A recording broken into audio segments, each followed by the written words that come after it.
Hi friends, how are you? All of you and my followers. I am fine. Friends, మనకి recent గా launch అయినటువంటి Realme P3 Pro 5G mobile ఇది ఫిబ్రవరి 18వ తారీఖు launch అయింది. మరి దీని స్పెసిఫికేషన్స్ చూసుకున్నట్లయితే 8GB RAM 128GB ROM వచ్చేసి మనకి బడ్జెట్ ఫ్లిప్కార్ట్ లో అయితే 24,000 ఉంది. క్రెడిట్ కార్డు ఆఫర్ 2,000 డిస్కౌంట్ ఉంది. మరి ఈ బడ్జెట్ పెట్టి దీనికి కొంటే ఏ డిపార్ట్మెంట్లలో మనకు న్యాయం చేస్తుంది? ఏ డిపార్ట్మెంట్ అంటే కెమెరా డిపార్ట్మెంట్ లో న్యాయం చేస్తుందా, బ్యాటరీ డిపార్ట్మెంట్ లో న్యాయం చేస్తుందా, గేమింగ్ ఆడే డిపార్ట్మెంట్ లో ఇది మనకి న్యాయం చేస్తుంది అనేది మనకు తెలియాల్సిన అవసరం ఉంది.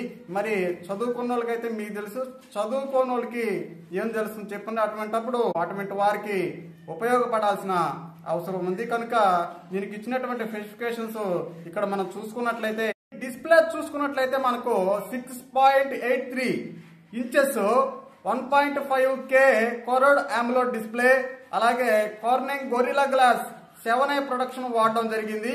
ఇది మంచి డిస్ప్లే అని చెప్పుకోవచ్చు. అలాగే Snapdragon 7s Gen 3 5G processor. ఈ ప్రాసెసర్ అనేది మనకి హ్యాంగింగ్ ఉండదు, హీటింగ్ ప్రాబ్లం ఉండదు, ఆప్టిమైజేషన్ బాగుంటుంది, గేమింగ్ కి మనకి సపోర్ట్ చేస్తుంది. అలాగే డిపార్ట్మెంట్ చూసుకున్నట్లయితే మనకు బ్యాక్ సైడ్ 50MP IMX 896 కెమెరాని వాడడం జరిగింది. ఇది మంచి కెమెరా ఇది.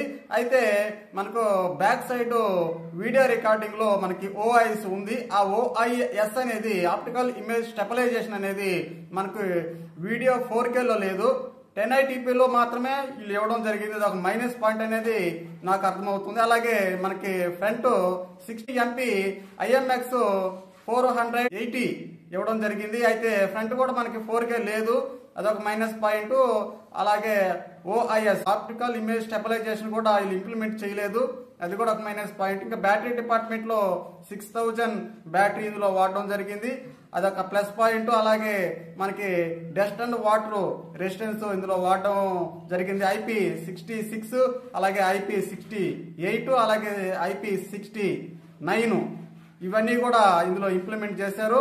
ఇక్కడ మనం చూసుకున్నట్లయితే ఈ మొబైల్ అనేది మనకు ఎవరైతే గేమింగ్ పర్పస్ కోసం చూస్తూ ఉంటారో అటువంటి వారికి ఈ మొబైల్ అనేది సూట్ అవుతుంది. ఇందులో మనకి గేమింగ్ ఆడుతూ ఉంటే కూడా మనకి హీటింగ్ ప్రాబ్లం లేకుండా కూలింగ్ సిస్టమ్ కూడా దీంట్లో ఇంప్లిమెంట్ చేయడం జరిగింది. అందుకే మన గేమింగ్ ఆడే వారికైతే ఇది సూట్ అవుతుంది. ఎవరైతే మన కెమెరా డిపార్ట్మెంట్ లో మాకు ఫోటోలు బాగా రావాలి, వీడియో రికార్డింగ్ లో మనకి 4K ఉండాలనుకునే వారికైతే ఇది సూటబుల్ కాదు, స్కిప్ చేసేసేయండి. మీకు అన్ని డిపార్ట్మెంట్లలో మాకు న్యాయం చేయాలనుకుంటే మోటో H50 ఫ్యూజన్ అన్ని డిపార్ట్మెంట్లో న్యాయం చేస్తుంది. ఒకసారి ఆ మొబైల్ ని చూడండి. మనకి 23,000కి అన్ని డిపార్ట్మెంట్లో ఆల్ ఇన్ వన్ మొబైల్ ఇది, దానికి వెళ్ళిపోండి. బ్యాటరీ బ్యాకప్ అనేది మనకి ఈజీగా 2 days మాక్సిమం రావడం జరుగుతుంది మనం వాడేదాన్ని బట్టి.